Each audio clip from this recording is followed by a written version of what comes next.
সদস্যগণ সবাইকে আমার প্রথমে নমস্কার। আমি I'm newly elected member from 41 of in our assembly. তো মাননীয় মুখ্যমন্ত্রীর রিপ্লাই আমি বলতে চাই,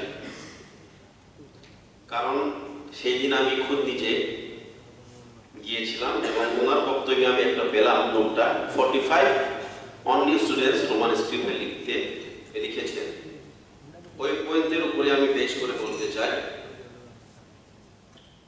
সেই দিন ছাত্রছাত্রীদের উপর চাপিয়ে দেওয়া হয়েছিল যে ইনভিজিলেটর যিনি আছেন স্বপন কলন, ওনার সাথে আমি কথাই বলেছিলাম ফোনে, ওভার টেলিফোনে, এবং হেডমাস্টার ভরত দেববর্মা, ওনার সঙ্গে আমি ওভার টেলিফোনে কথা বলেছিলাম। তো উনি বলেছিলেন, আমি প্রশ্ন করেছিলাম প্রথমে, আপনার কাছে কোনো রিটেন কোনো সার্কুলার আছে ফ্রম দি বেসিক বোর্ড? না।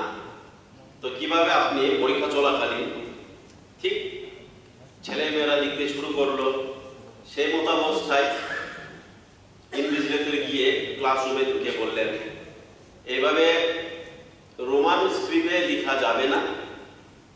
তো ছাত্ররা জিজ্ঞেস করলো স্যারকে কেন? তো আমি এখনই ইবিএসসি বোর্ডের যিনি দায়িত্বে আছেন ওয়েসির, ওনার সঙ্গে কথা বলে কনফার্ম করেছি যে তাই তোমরা লিখতে পারবে না রোমান স্ক্রিপ্টে।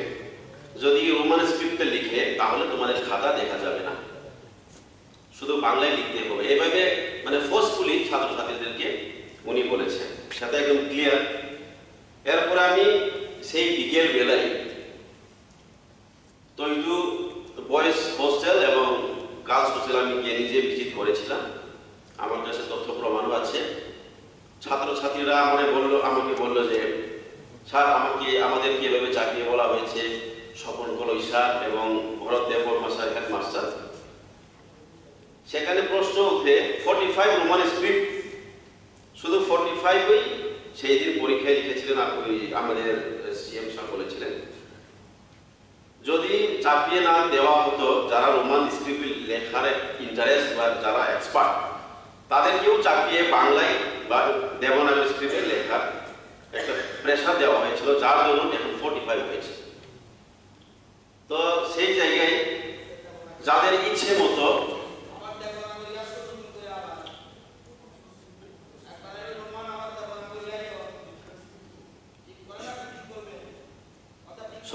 সরি কথার মধ্যে আমি যেহেতু নতুন অবস্থায় যা বিবৃতি দিতে চেয়েছিলাম, তো ঠিক আছে। তো আমার অনুরোধ থাকবে, যদি এইভাবে ছাত্রছাত্রীদের চাপিয়ে দেওয়া হয়, একজন দায়িত্বপূর্ণ শিক্ষক, এবং আমি একটাই প্রশ্ন করেছিলাম ওনাকে, যদি দায়িত্ববান হয়ে থাকেন তো নোটিশ, কোনো সার্কুলার নোটিশ ছাড়া ওনারা কিভাবে চাপিয়ে দিতে পারেন? মাননীয় সদস্য